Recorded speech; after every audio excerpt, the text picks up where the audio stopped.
What's up, everybody? Hopefully you guys are doing great as always. My name is Itai, and in today's YouTube video we are continuing our checkmate pattern series with the back rank mate.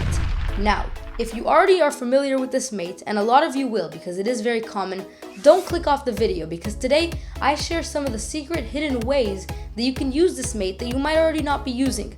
Because every checkmate you can use, or every checkmate pattern you can use to checkmate your opponent, obviously. But this one specifically you can also use as a defense mechanism to protect some of your other pieces. So it is a very useful mate to know and to understand. Let's dive straight into it. I like starting the episodes from this series by just showing you the basic mate for all of those people who do not know it. So the back rank mate usually involves a rook. It could also be a queen, where you just move it here, and black being blocked by its own pieces will be in mate, right? So usually black likes to give itself some breathing room by moving maybe one of these pawns up so it can always escape.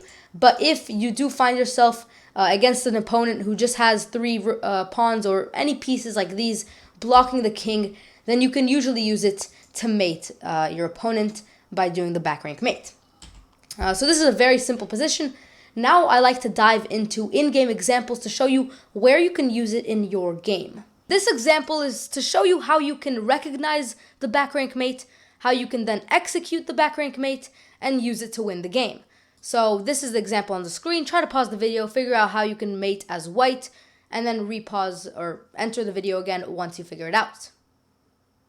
Okay, so here you can see that you're playing as white. You have these two pieces here and they are aligned. Okay, so this is the first key takeaway. A lot of times you'll be able to pursue this mate if you have two pieces, a rook and a queen, a rook and a rook, that are aligned on a rank. Another way that you can recognize this mate is by these three pawns. This is probably the easiest way. If you have a king on the 8th rank, of course this could also work for white, so if it could also be on the 1st rank.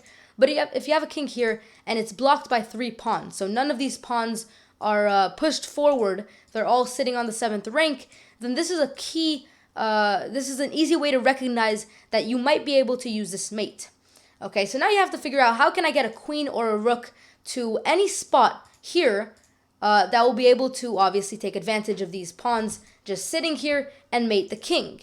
And very quickly you'll see that your queen can come here. Of course it can be taken. In fact, of course it must be taken.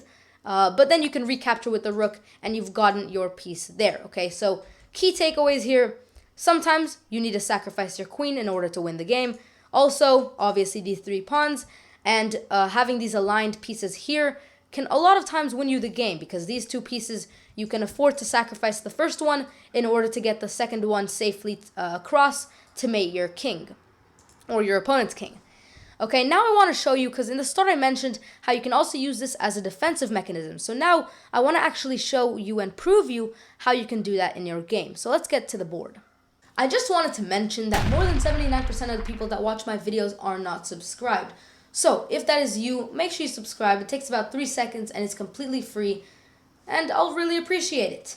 Now, let's talk about this defense mechanism that I was talking about. Now, a lot of you might be confused. What does defense mechanism mean and how can we use it, right?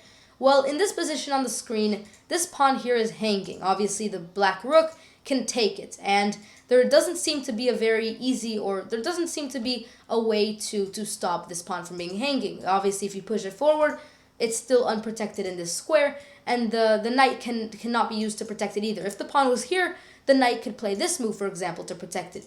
If it was here, the knight could play this move. But here, nothing seems to be able to protect it.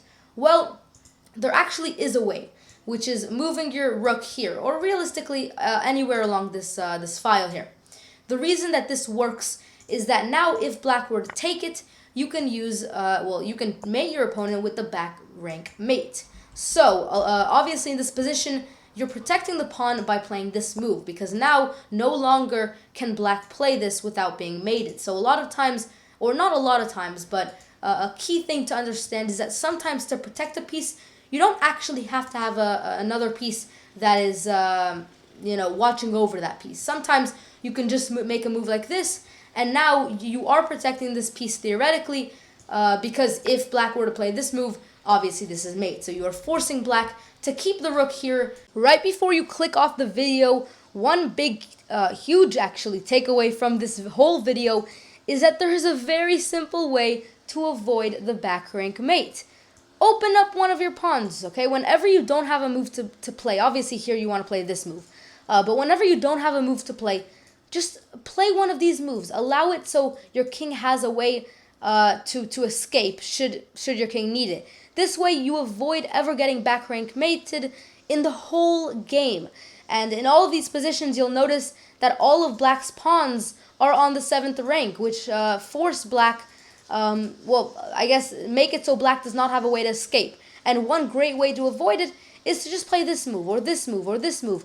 Open up one of your pawns so that black has, or so your king has a way to escape. Very great and effective way to avoid this mate. Now, if you're new around here, once again, subscribe. I really appreciate all the support, all the likes, all the subscriptions, all the comments. I see it, and it definitely is very unreal, and so I really want to thank you for that. Hopefully you enjoyed the video, and I'll see you guys next time.